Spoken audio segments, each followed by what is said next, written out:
Ah, This guy. nah. But yeah, man, that's what it comes down to, man.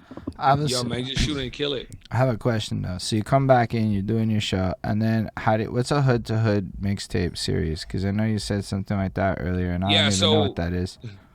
so so at the tail end of us back in the day being in Rodney's basement doing things, I was like, I started selling clothes with some guys out of New York. So this time we're in college and I'm selling clothes with these guys in New York, making some extra money on the side, fire shit.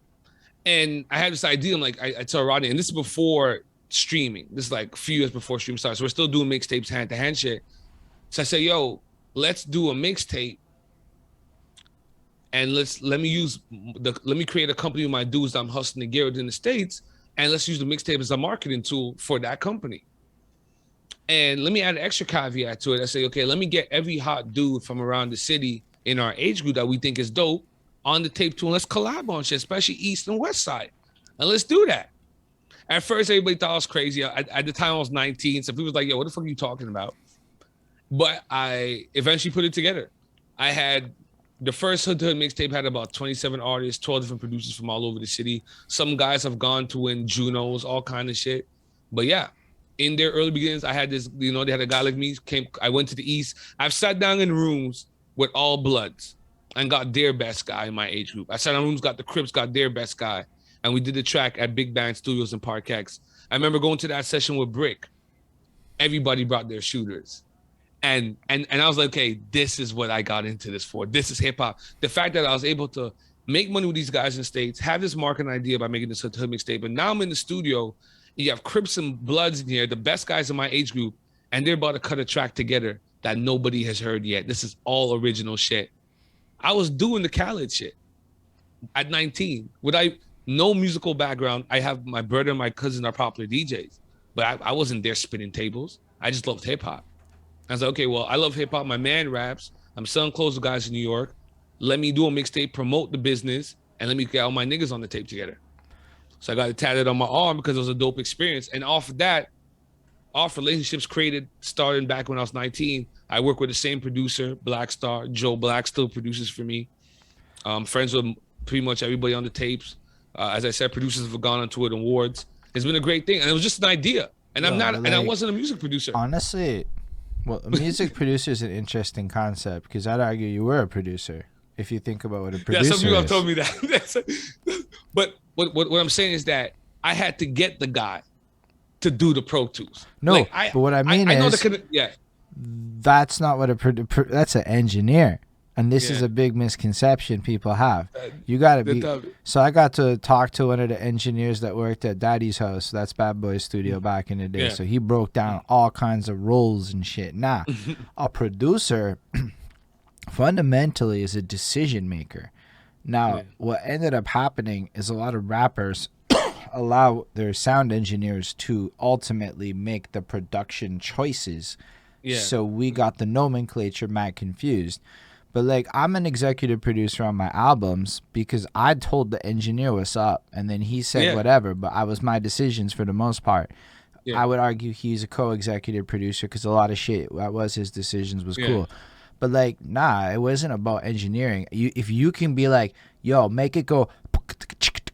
You're a fucking executive producer because I was definitely doing that. So the man's what's up, and it's almost like the program director or the manager of the project, the person who collects the resources, who puts the pieces together. That's what DJ Khaled does, right? Yeah, like the fucking Travis Scott line, like DJ Khaled, whatever, who put this shit together. I'm the glue.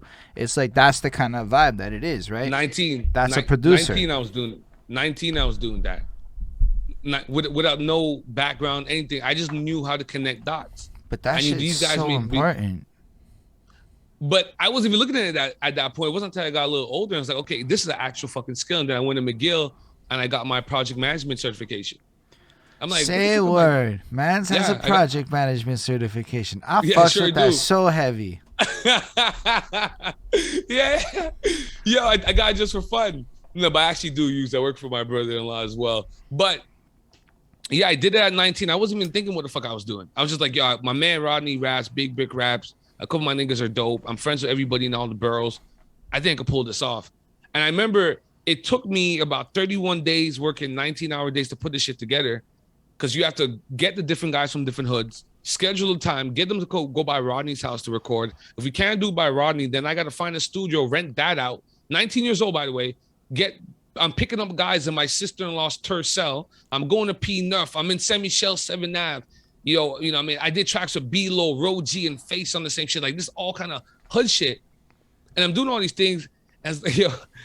And I turned to my man one time. I was like, yo, you want to do another one?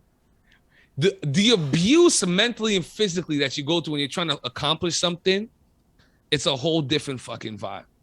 Yes. You know what I mean? Like, it's like doing hood to hood mixtapes took everything out of me. Also, too, not knowing what the fuck you're producing or doing is, yeah, you're right. I had engineers, definitely more skill musically.